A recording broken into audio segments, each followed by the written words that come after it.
Greetings, family, greetings. You know the name, you know the game. It doesn't change, it stays the same. It's your brother again, Mr. Absolutely back again with another video. And today's topic is about a holding company. Who owns the owners? So, yes, basically, today we'll be touching on that, and I hope you enjoy and get some informative information. So yeah, I'm with my boy here, Sabza, and yes, welcome to our YouTube channel, the Gray Zone Podcast. Bam. So Our topic for today will be BlackRock, like the company that owns all the companies. Have you ever thought about like what company owns everything? Yes, sir. Yes, sir. Yes, sir. So, we will be like enrolling on people, tycoons like Johan Rupert, the likes of the BlackRock and the Street Wall, the Warren Buffs. So yeah, The Warren Buffs. it's the likes of the BlackRock vibe. So yeah, so guys, let me ask this, what do you or how do you define a holding company, and how do you think it is legalized in a way that it becomes in a form of a monopoly? It looks like a monopoly, but it's not really a monopoly, but it's legalized some sort. So I just want to get your insight on the term a holding company, and how does it operate, as to own owners. Yeah, so I don't know, what's your take? For me, I'm just spitballing, but man, I think the holding company is a company that usually the wealthy use it to hold their wealth, their own. Oh yeah. Yeah, so like trust. Actually, I believe most of those companies usually have a trust. Oh yeah. Do you know actually where Andrew Tate has his money? No, under trust. Nobody actually knows where his money, he puts his money, because he's not allowed to have bank cards, man. Yeah. But still, you see him buying the cars and Some sort of an evasion. Yeah, so usually these companies are usually abroad, their own. The wealthy people don't have these holding companies situated in their own countries. They have them abroad, and then they just have access to the numbers, and then they can just withdraw money whenever they want, or use it to purchase things online usually, because right now we can order a sports car from anywhere in the world, and then they just get delivered to you. So they don't actually need cash, or they don't actually need the bank cards. It's great as long as they have the holding companies buying on behalf of them. I'm just spitballing. Yeah, true. Facts on the thing. So BlackRock in this case, man, will they sue us?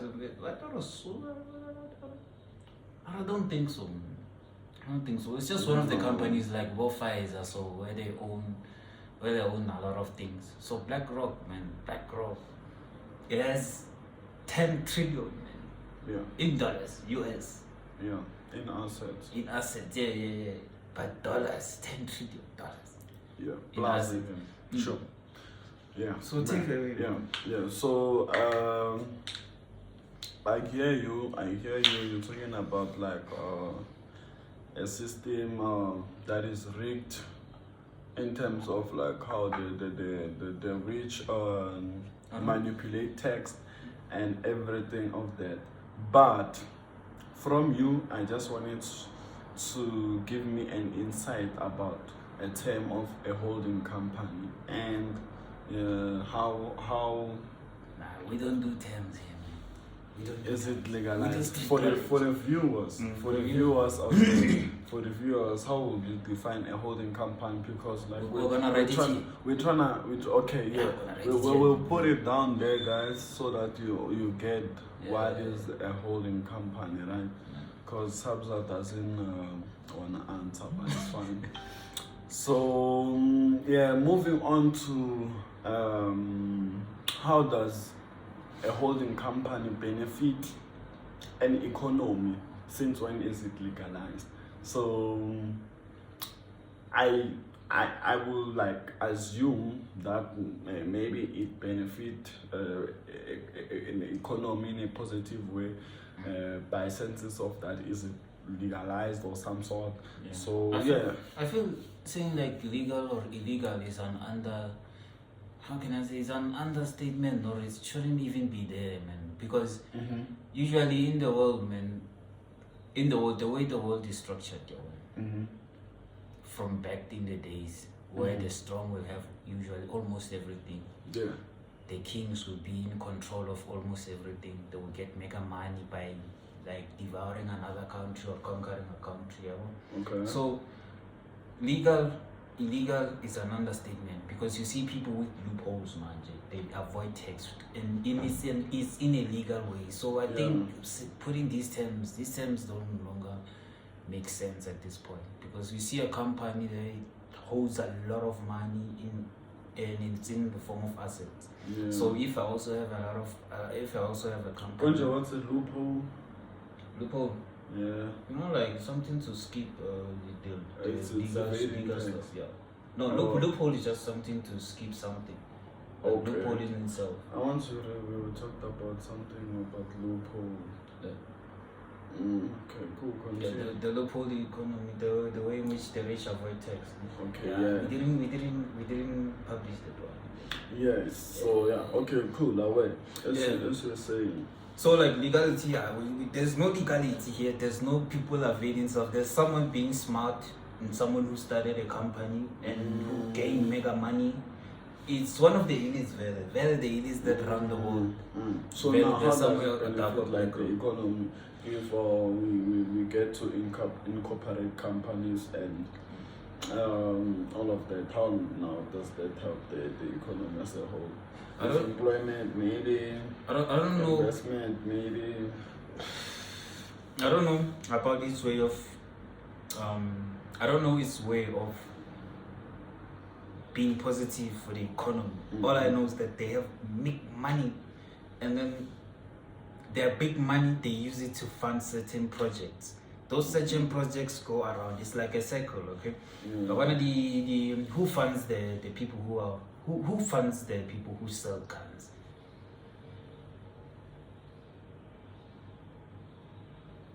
You get? So they I forgot what's the name of the company, but I saw somewhere BlackRock is involved with that. Yeah, they do have like weapon companies. Weapon companies, they fund them, all of that stuff. So when you say how do they impact like the economy? I don't know about that, but maybe it's an investment purposes, because they do have the money to like start a company from scratch and then grow it like that, because of they have like something like there is money of another company, BlackRock. Yeah. So your nice job is to just own these things. It owns them in the form of shares. Do you know that you can actually own a company but not be registered in its name? Yeah, so I can actually. Yeah. So just to explain it a bit, like when maybe let's say I am a startup company. Sure. You are a company who has big money, and then I can be like, okay, let me give you full ownership. Yeah. Not full ownership, but let me give you like almost 90% of my shares, and you will be like directing, managing the things, but this company will still be under my name. Yeah, which is the theory that Panuel was speaking about when he said, who's that guy? Petrus Mutsepe doesn't own Africa Bank, you know, Time Bank. Now he doesn't own Time Bank. He was just given shares and like almost. He owns shares. Yeah, he owns shares. Yes. He owns shares. Yes. So he's a major shareholder. Yeah, he's a major shareholder. Yeah. So it's almost like they're using his publicity and his origins just to like say it's a Time Bank, his own bank. Yeah, and well, it works as a marketing name. Yeah, it's owned as a black person. Does anyone actually know which bank is owned by a black person from here, like from in South African perspective? Does it like work same as African Rainbow Like, is it like a full ownership or still like in a sense of major shareholder? Yeah, that's why I was making that thing. Mm. You own shares in my side. I give you authority. I can say I give you full authority Yeah. to do whatever you want with the company. But no matter what you do, you let me know. Sure. So who owns who? In this case, do you own my company or do I still own my company? But you own control. So you get what I mean, man? It's like it's like we're co-partners, but you are the one with big money. Whenever you want to make a change, you tell me, and then I'll confirm. I got you. But still, you are the one who owns major money, and since the shares are here, I can still get access to some cash at happy time, stuff like that. Man. So BlackRock is also like that, man. When it goes like, who is the big shareholder in Apple? Okay. It's BlackRock. Yes, true. So the ones who make innovations, they need to consult the major shareholders. So every time they host meetings, they say let's call our stakeholders and all that. BlackRock is involved. Pfizer, who owns Pfizer? Not owned straight, but like major shareholders of Pfizer. They're there. So it's I think I spoke too much. Yeah, true. Today you haven't been okay. You mentioned that you don't know how does it positively impact, but either way, how it doesn't directly refer to how does it impact it positively, but negatively also you mention how does it the pros and cons of a holding company in the economy. But it's fine. We will. I think I can get into that a bit. Like the pros and cons of the holding company. Yes, I might give you a few minutes because just shoot straight to it. According to you, Benefits of a holding company, it benefits an individual. So the cons of it is that it doesn't benefit the economy. That's it. Why doesn't it affect the economy? Tax avoidance. Less than 1 million. Okay, so a holding company, it's like a hierarchy of because a loophole also. Okay, now I remember what the loophole it is and how they evade tax. They create a hierarchy of companies, and then the big player or the big corporate, it's gonna be claimed as an NGO. So that's why now. Non-profit organizations. Yeah. So it's that kind of a system. But with the holding company, I think that's a private LLC. So it's a different scenario in this case. As you say, it doesn't impact positively to the society. Yeah. So what do you think? There's employment though. It affects, like, do you think it's positive or negative? It is positive as much as check this out. I wanna know, we have to edit too much. So as much as Malema has fought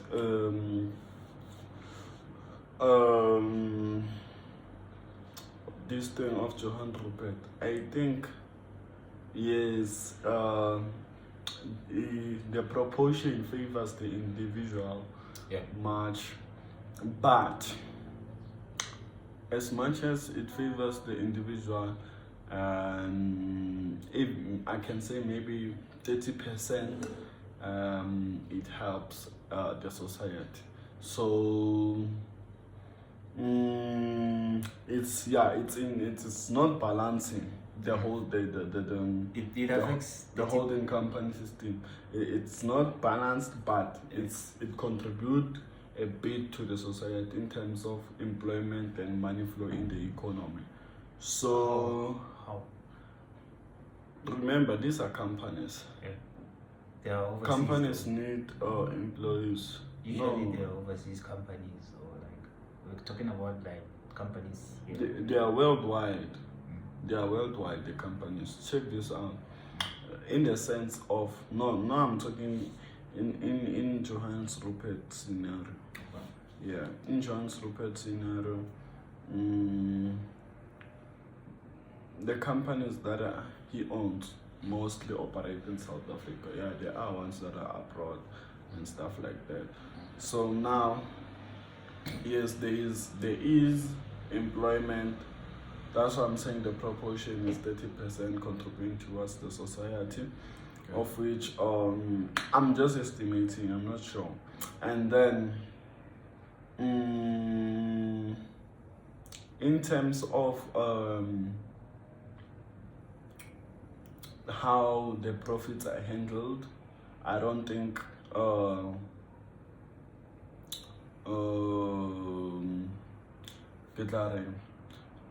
profits are spread throughout other countries. So because of like how the tax system works here, they try to rigor the system. So I guess for me as an entrepreneur, you have to like always check out which way works out for you. You get. So I don't really blame the tycoons. I don't really blame the tycoons because sometimes the rules and regulations of a country can be against the rich. That's why that's why most now they're trying to like get to dodge the system some sort, you get. And yeah, it's bad and good to me. It's bad and good to me. But most importantly is I think the major play role here is the government. The major player is the government. Is the government due to how they set rules. Yeah. It also like rules are usually set to like oppress the free minds, the ones who are free to think, the ones who make the money. They just want tax, man. Usually that's what the government wants. It wants tax to pay their employees, to like keep people under control. Imagine if someone is richer than a country. That's where they're like, nah, we don't need that type of stuff. So yeah, man, I feel like the government usually is the enemy. Not to some extent, you get, because they usually oppress like the small businesses, man. Imagine you're making rules for that accommodate large businesses. Yeah. And then here I am with my small businesses, and then if you check in South Africa, there's not a big encouragement to funding small businesses. You get? There is. It's not too encouraged, bro. I feel like it's not everyone who gets approved, man.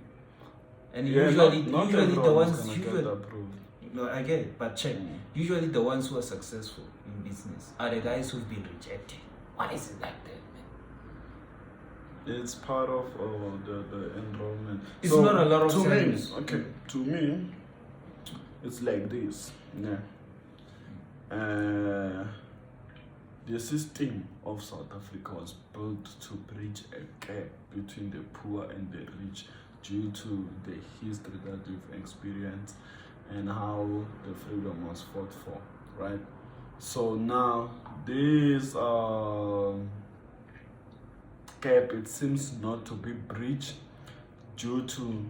because of like the rich, they have power to control, so they control the system indirectly. So because of what the mullah controls almost everything. So that's why now like we get to adventure corruption. You get it?